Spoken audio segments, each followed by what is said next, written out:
Over the course of these investigations, I've had the opportunity to meet many scholars with varying theories and ideas about evidence for the Bible's historical account. To better understand these differing viewpoints, I've asked scholars to go into depth with their proposals. This has created the Thinking Man Films lecture series.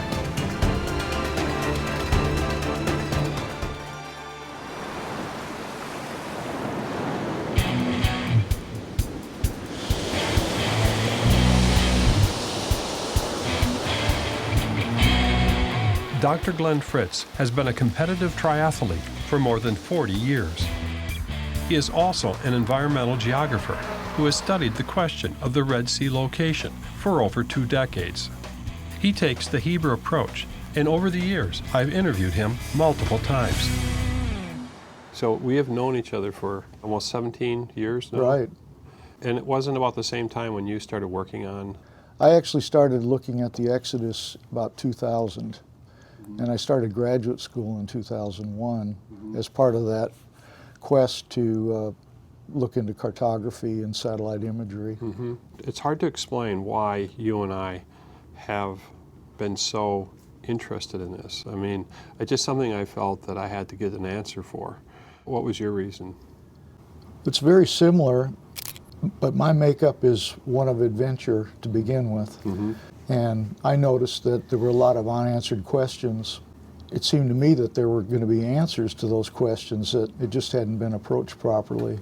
And given a lot of scientific training in previous years, I thought there was a way to crack the nut, a way to answer some of these location questions for the Exodus.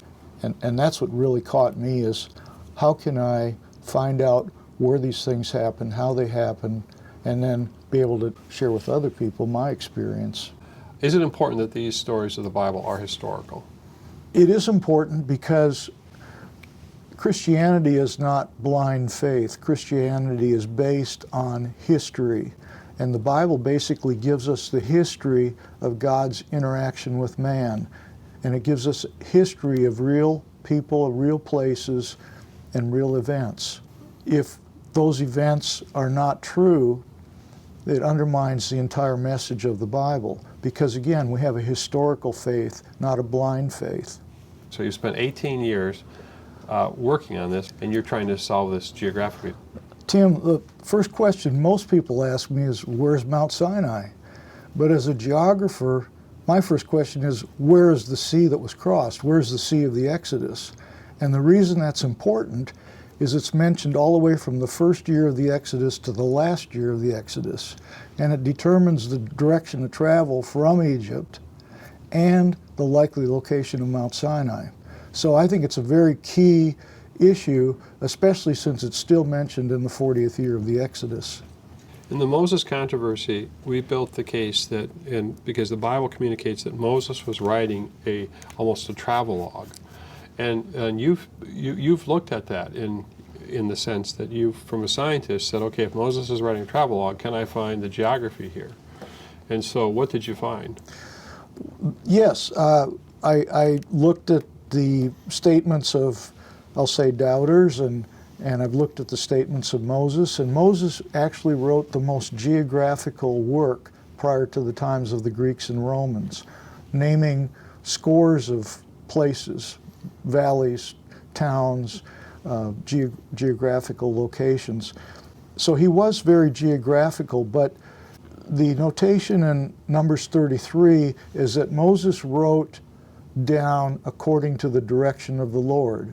So it wasn't his decision about what he left us to read. It was God's decision about the places that he named, how he named them, and the places he left out. So you can't look at it from a natural diary perspective. You have to look at what it was that God deemed important for him to include. And so there are some places that are excluded or named differently, and probably lots of places that aren't mentioned at all, but we have at least a roadmap that makes sense and is logical. So how do we solve this problem of the Exodus? The first thing we do is we look at what the Bible says about the Sea of the Exodus, which is called Yam Suph in the Hebrew.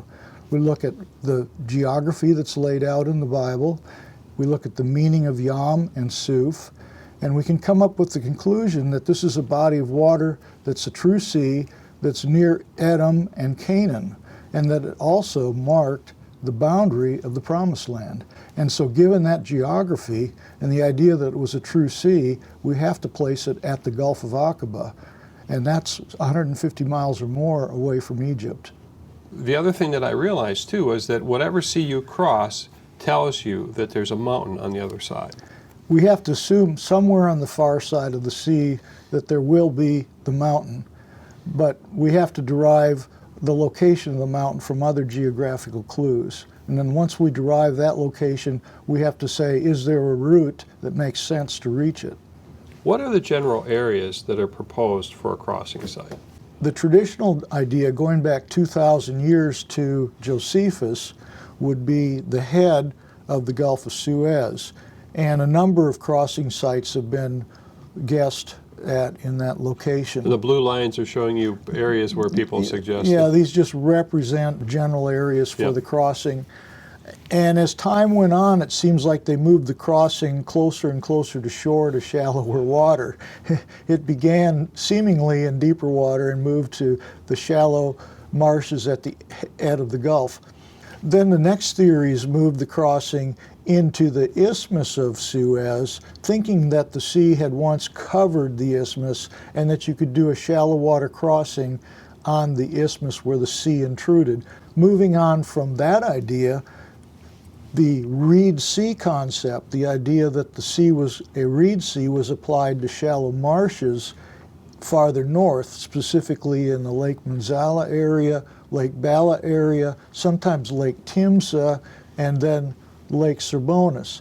And these places were envisioned as shallow marshes with reeds that would match the supposed meaning of Suph and could be explained by natural phenomena like wind and tides. And then we have the Gulf of Aqaba over here, which has only come into play as a possible location since the middle 1800s.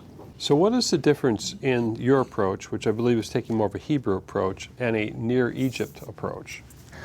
The key difference is the location of the Sea of the Exodus, the Hebrew Yam Suph. And once you position Yam Suph at the Gulf of Aqaba, you're 150 miles east of where the Egyptologists placed their various locations for Yam Suph. And then you have an argument about, well, whose place is accurate, and you have then a misunderstanding about the definition of terms of all the places that surround the crossing. All of the names that are given in places surrounding the crossing are moved next to Egypt if you specify a crossing there. That Near Egypt understanding then pulls everything over there and finds toponyms that match biblical toponyms. Right. In my mind, there's a lot of imagination that says, oh, this has to be Baal Zephon, this has to be Etham, because the crossing of the sea was here near Egypt. So obviously, we have to have the wilderness of Shur near Egypt. Mm-hmm. And conversely, if the crossing was at the Gulf of Aqaba, 150 miles east, then you have to look in that area for the same sorts of place names.